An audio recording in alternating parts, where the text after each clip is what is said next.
En esta segunda lección vamos a tratar el tema del poblamiento a través del programa Google Earth. Comenzaremos analizando la forma que adquiere el poblamiento humano distinguiendo entre el hábitat rural y el hábitat urbano. El poblamiento rural ha descendido desde el 66% que conllevaba en 1960 hasta un actual 46%, por lo que en este periodo lo que ha aumentado considerablemente es la población urbana a nivel de todo el planeta, que ha pasado en el mismo periodo del 34 al 54%, es decir, ya más de la mitad de la población mundial vive en ciudades, manteniendo además una progresión al alza en los años futuros, es decir, este tanto por ciento de población urbana va a seguir aumentando. En cuanto al poblamiento rural, vamos a localizar, gracias a Google Earth, tres tipologías distintas. Por un lado el poblamiento disperso, por otro lado el poblamiento intercalar y por último el poblamiento concentrado. En cuanto al poblamiento disperso, es aquel en el que la población habita casas aisladas, separadas entre sí por cultivos, jardines, bosques o algún tipo de pasto. Es muy habitual en las zonas rurales de montaña, como podemos observar si por ejemplo usamos Google Earth para visitar el Valle del Pas en Cantabria y vamos buscando poblaciones como pueden ser a lo mejor San Martín o Bejorís, donde vemos esta distribución de la población en casas separadas, aisladas, formando núcleos completamente aislados, donde las casas están separadas por pastos. Si quisiéramos guardar esta imagen de Google Earth para poder poner un ejemplo en clase de este tipo de hábitat rural disperso, siempre tenemos la opción de guardar la imagen que está apareciendo en el visor de Google Earth. Para guardar esta imagen utilizaríamos en la barra de herramientas de la parte superior el penúltimo de los iconos es el de guardar imagen. Si clicamos en guardar imagen,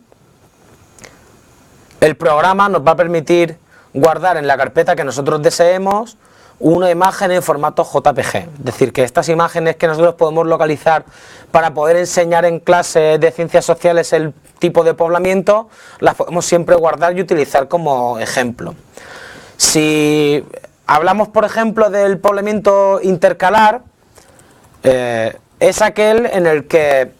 el poblamiento, la tipología se divide entre un núcleo de viviendas agrupadas y otro conjunto de viviendas que se disponen de forma aislada alrededor.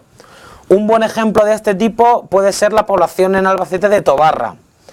Es algo bastante habitual en toda la mitad sur de la península ibérica, donde podemos observar un núcleo de población concentrado y a partir de ahí una serie de casas y de poblaciones que quedan alrededor de forma aislada, separadas del núcleo, pero que pertenecen también al mismo municipio. En este caso estaríamos viendo un tipo de poblamiento rural de tipo intercalar. Por último, a través de Google Earth vamos a observar también un núcleo de poblamiento rural de tipo concentrado. En este caso vamos a distinguir dos subtipologías de hábitat concentrado. Por un lado, un poblamiento concentrado de tipo centralizado, en el que solo aparece un núcleo de población donde todo el mundo vive. Un buen ejemplo puede ser la localidad castellana de Támara de Campos, donde nos vamos a encontrar un núcleo de población en forma de racimo y alrededor campos de cultivo. Toda la población vive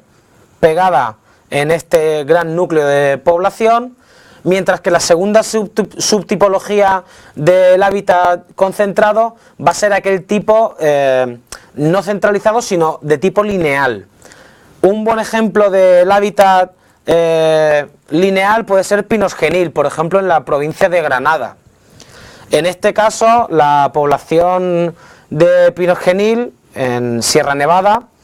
vemos cómo se distribuye de forma lineal siguiendo las casas, la población, el sentido del río Genil, que es alrededor del cual se va acomodando la población. Entonces tiene un sentido lineal porque sigue la línea que le va marcando el propio río Genil, alrededor del cual se van racimando la población. Por lo que respecta al poblamiento urbano de la Tierra, que ya hemos dicho que es el más mayoritario en toda la superficie terrestre, vamos a distinguir también tres tipologías distintas de núcleo.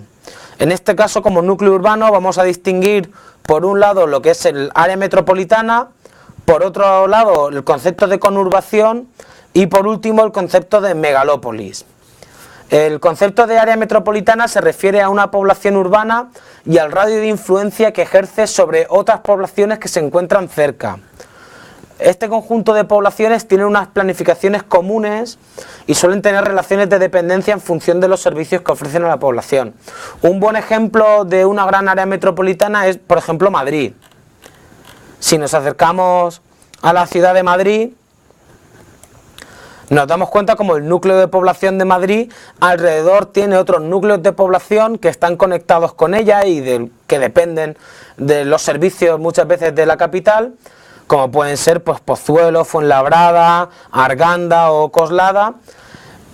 que llegan a suponer toda el área metropolitana de Madrid alrededor de 6,5 millones de habitantes, mientras que la ciudad de Madrid, si cogiéramos solo el municipio de Madrid, el núcleo de Madrid, está por encima de los 3 millones de habitantes, con lo cual este núcleo de Madrid de más de 3 millones de habitantes, sí, todo su área de influencia, las ciudades que tiene alrededor, al final terminan formando una gran área metropolitana de más de 6 millones de personas.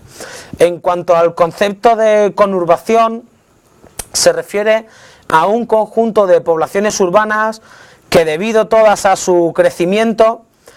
poco a poco, digamos, se han ido fusionando. Uno de los ejemplos más claros que nos encontramos de conurbación sobre el planeta es el gran área, la gran conurbación llamada del Ruhr-Rin, es decir, entre los ríos Ruhr y los ríos Rin en el norte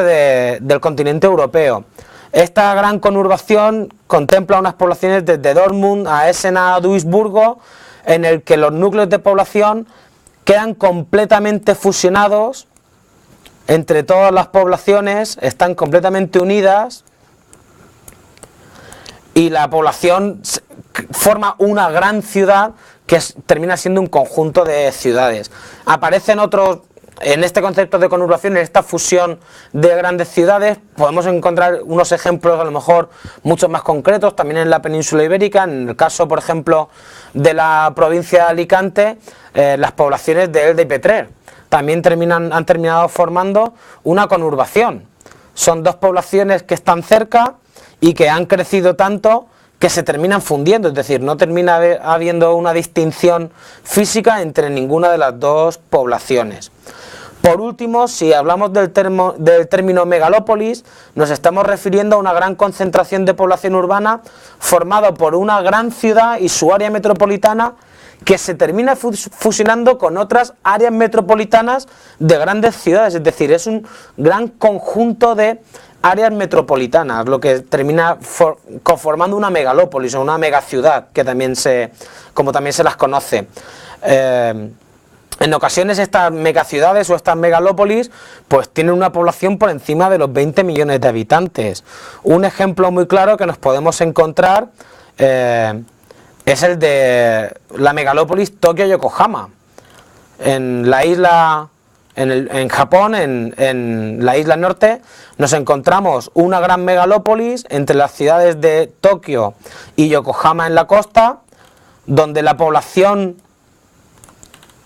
que se va concentrando termina fundiendo aquella población que pertenece a Tokio con su área, las poblaciones que se encuentran alrededor en su área metropolitana y con las del área metropolitana que terminan dependiendo de una ciudad como Yokohama.